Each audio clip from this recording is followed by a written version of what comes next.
As mãos e os pés utilizados no trabalho rural produziram um ritmo com mais de 200 variações. Coco de Roda traz a alegria, a força e a resistência do povo brasileiro. O grupo Tronco de Angico vai cantar e falar sobre essa manifestação.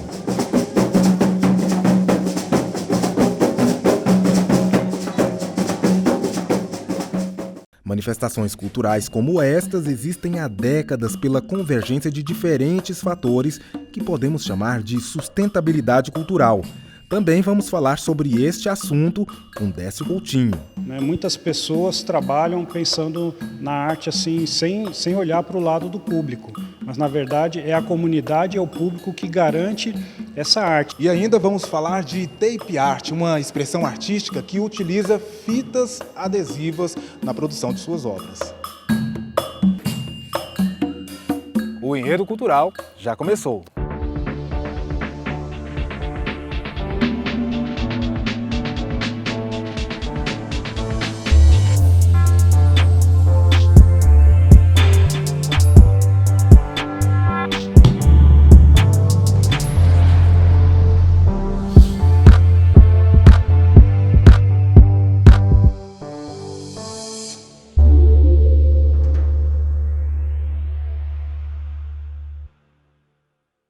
No palco, na sala de exposições, na feira ou num evento tradicional como este no interior de Goiás. A cultura está em muitos lugares. E para viver, sobreviver e existir por décadas, a arte e a cultura precisa de sustentabilidade. Décio, quando a gente fala de sustentabilidade cultural, estamos falando de quê?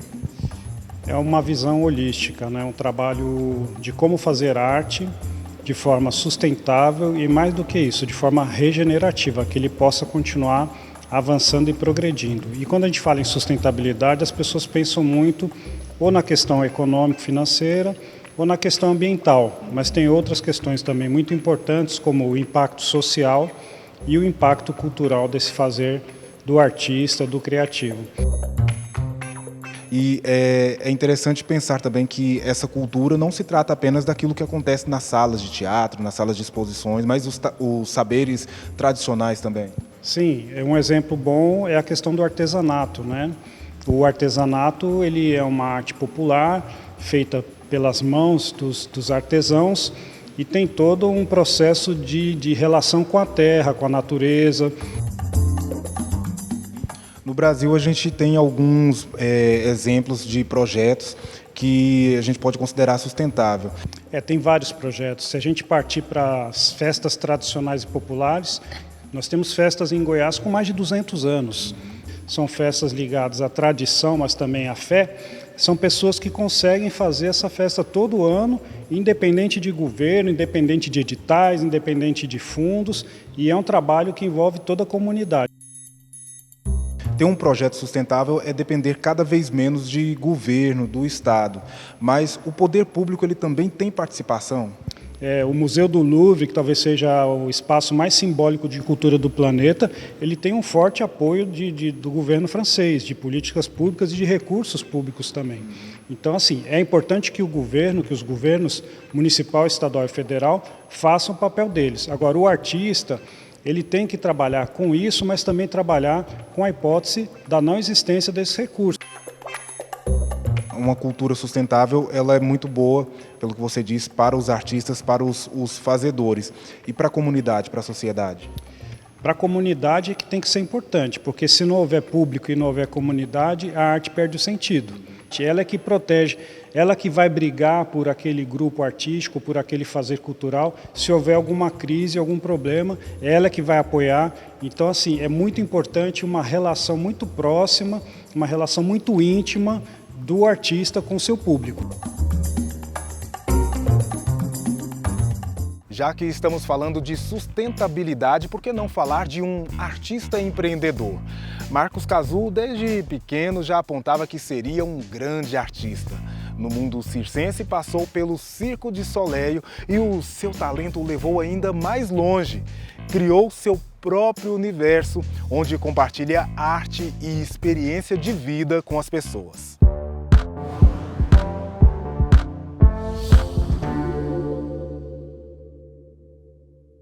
Olá, Sou o Júlio Rodrigues, um artista há quase 30 anos brincando de fazer, né? Hoje, no nosso quadro, teremos Marcos Cazul.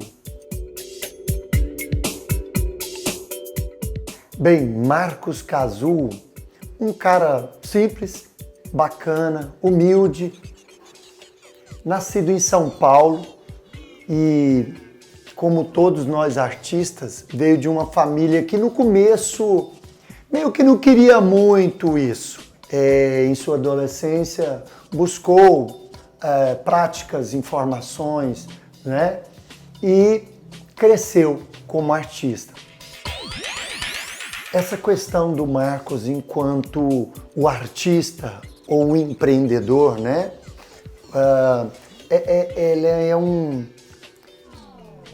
São dois universos que se juntaram pela necessidade, é claro, mas eu o vejo primeiro como artista. E ele conseguiu de uma forma muito mágica até, e consegue estar conduzindo essas duas vias, digamos assim. Assim, a influência que ele traz é porque nós brasileiros, de forma geral, buscamos sempre de fora. E aí é que tá. Ele veio aqui de dentro. Nós temos que ter referência lá de fora.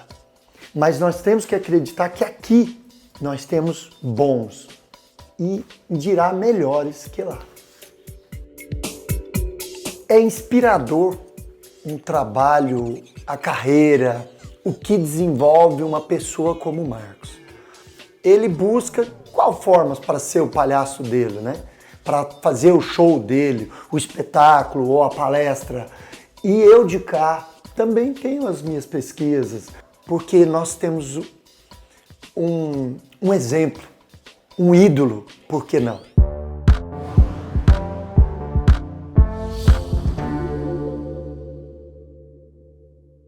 Aqui nós temos uma releitura da Mona Lisa comendo pamonha e é difícil imaginar que esse quadro foi produzido com fitas adesivas. No próximo bloco, você vai conhecer os artistas que produziram esta e outras obras de arte nesta exposição.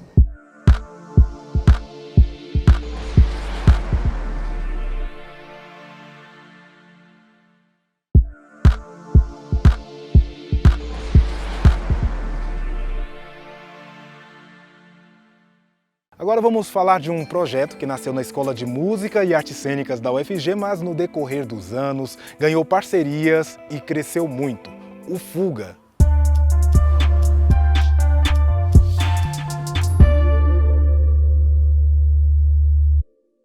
Bom, eu sou o professor Saulo Dalago, aqui da Escola de Música e Artes Cênicas.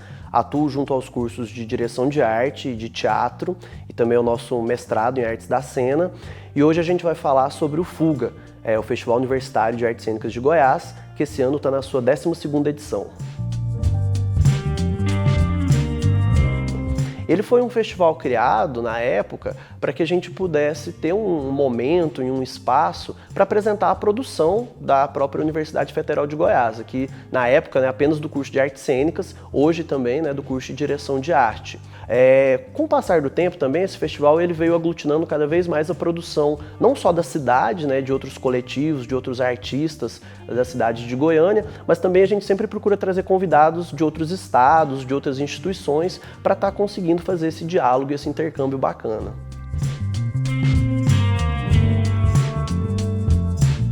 Bom, a temática escolhida para esse ano é resistência e transversão, e a gente escolheu esse tema exatamente pelo período que a gente está vivendo, né, em termos políticos no nosso país, que a gente acredita que principalmente a classe artística, ela precisa nesse momento se unir bastante em termos de resistir, de provar o seu papel fundamental na sociedade.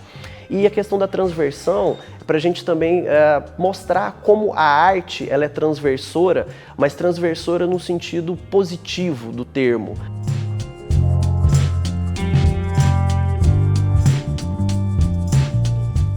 Bom, o Fuga, com o passar dos anos, ele vem incorporando cada vez mais programações um pouco mais abertas.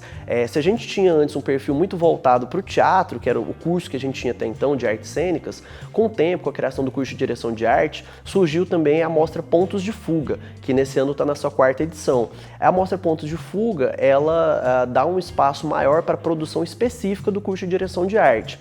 E o Fuguinha, que é a nossa programação voltada para o público infanto-juvenil, ele se caracteriza muito por dar espaço para a discussão, mas também para a produção artística ligada ao curso de teatro licenciatura, né? Por ser um curso que forma artistas educadores, então a gente procura também nesse espaço do Fuguinha, tá levando algumas oficinas mais voltadas para o público infanto-juvenil, espetáculos, algumas mesas de discussão sobre arte e educação, né, no contexto escolar. Então ele tem esse perfil mais voltado exatamente para esse público infanto-juvenil.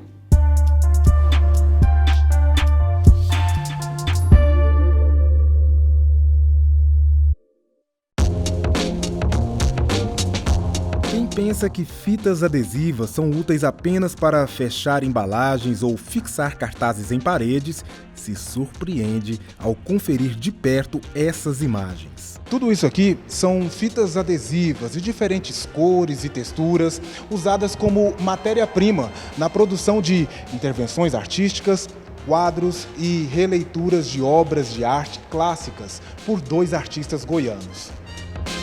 Júlio Anderson, como que você descobriu que a fita adesiva pode ser matéria-prima para a sua produção?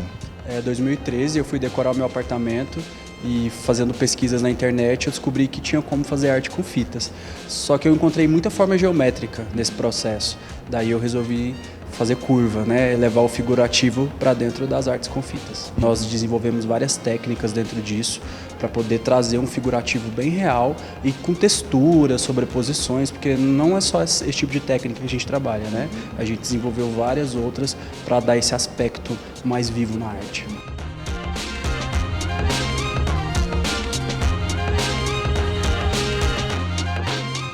E explica pra gente como que esse desenho, né, como que essa figura nasce. Sim, tem muita gente que chega na exposição e imagina que é uma caneta ou uma impressão também. As nossas artes, elas surgem primeiro, inicialmente é uma imagem mental que a gente faz, né? A gente faz uma reunião, começa a discutir sobre o que a gente quer representar, depois a gente faz no tablet o esboço.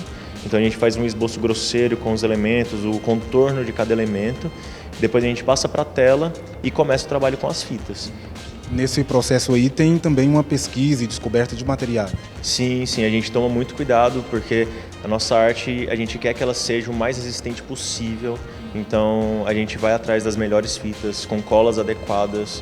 Então, mesmo a gente usando uma variedade, fita PVC, fita de demarcação, fitas isolantes, a gente toma cuidado para que todas as fitas tenham uma qualidade muito boa, para que essa arte nunca saia de onde ela foi aplicada.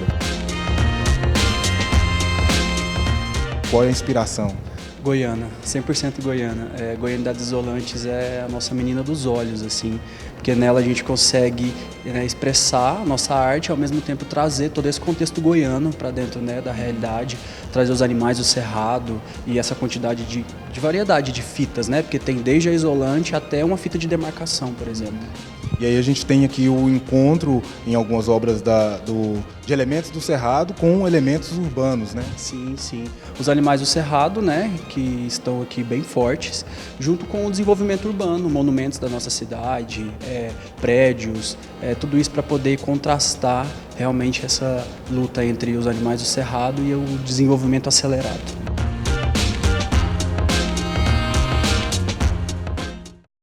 Hora de mais um rápido intervalo. Já Volney Fernandes vem falando um pouco de sua trajetória artística e acadêmica. E também tem música. Coco de Roda com o grupo Tronco de Angico. Já voltamos.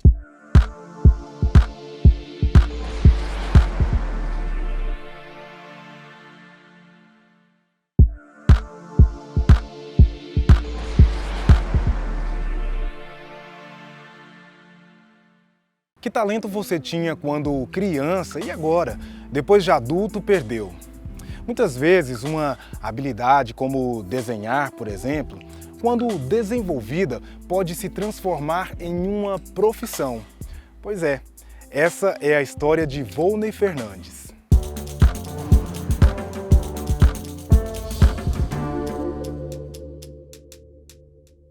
Olá, meu nome é Volney Fernandes, eu sou professor aqui no curso de Direção de Arte da EMAC e artista visual.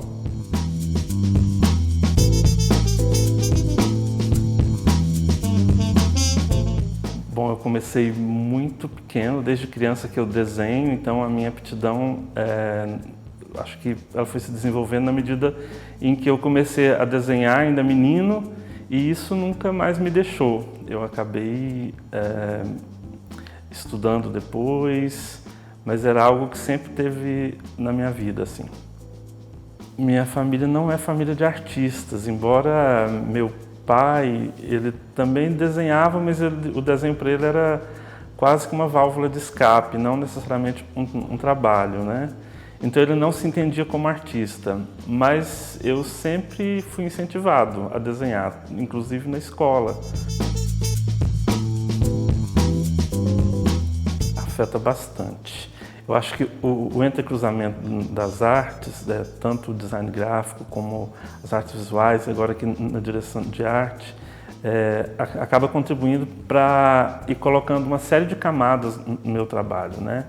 E eu sempre brinco que o fato de ser um colagista, de trabalhar com colagens, isso também é quase que uma metáfora daquilo que eu faço, na medida em que essas áreas todas vão acrescentando conhecimentos, essas mediações com os alunos acabam também interferindo no meu trabalho. Então eu vi na colagem uma possibilidade de fazer dela uma espécie de pistas. A colagem me dá pistas para poder me orientar enquanto artista. Então, de 2013 para cá é o que eu tenho investido o meu tempo e os meus fazeres em torno disso. É difícil responder o que é arte na minha vida, porque as coisas elas se misturam muito, né? Toda vez que eu penso em momentos importantes da minha vida, o fato de ser artista foi essencial para eu entender esses momentos. Então, me parece que arte e vida é como se elas tivessem numa mesma esfera e não desse para desconectar uma coisa da outra. Então, é vital.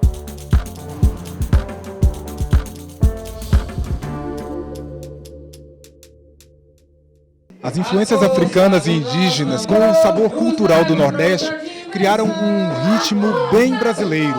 O coco de roda se espalhou pelo país e é resgate e resistência. É também a essência do grupo Tronco de Angico. João Pedro, coco de roda é uma dança ou é uma música? Coco de roda é uma cultura, assim, que nasceu lá no Nordeste, dentro do trabalho, assim. Enquanto as pessoas trabalhavam, elas traziam esses cantos para manter mais firme esse trabalho, sabe? Ela também tem uma origem indígena, assim, dentro da questão.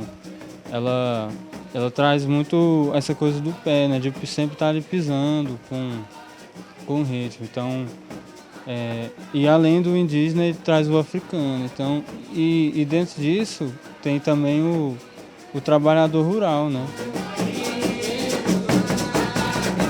Milka, você estava me falando que essa mistura e essa diferença é uma característica dessa manifestação, né? É sim, porque o coco é um ritmo nômade, né? Como o João disse, ele começou ali no Nordeste, Pernambuco, Alagoas, né? Que antigamente era tudo a mesma coisa, um povo só. E ele vai permeando, né, os espaços e tal, e onde ele chega ele vai ganhando as suas características. E assim a gente tem mais de 200 tipos de cocos diferentes. Vamos ter coco de umbigada, coco de improviso, um coco que é mais praieiro, coco do sertão, como o João falou, né? Ele foi criando essa linguagem dos povos O coco tem várias vertentes, né? Então, dependendo da vertente do coco, a característica dos instrumentos, né? A batida dos instrumentos, ou a forma de cantar, ou a forma que é composta a letra da música, que a gente consegue definir que é coco ou não, né? Temos coco de resposta, temos coco de salão, tem coco de roda, tem um coco praieiro. Nós somos um grupo, né? Fazemos apresentações, palco, mas o coco ele é muito mais que isso, ele é uma vivência, né? Então a gente vivencia essa cultura, a gente tenta ser mais um nesse movimento de resistência, porque isso chegou até nós dentro do movimento de resistência de povos que sofreram muito, né? Para que essa cultura chegasse, e ela é nossa. Então... não que ele vai ser igualzinho em todas as gerações, que a cultura popular é passado de boca a boca sempre, né? Então não vai se manter igualzinho, mas o resgate, a história é muito importante para a nossa cultura, muito importante para a história do nosso país, muito importante para a população. Então o coco é maravilhoso.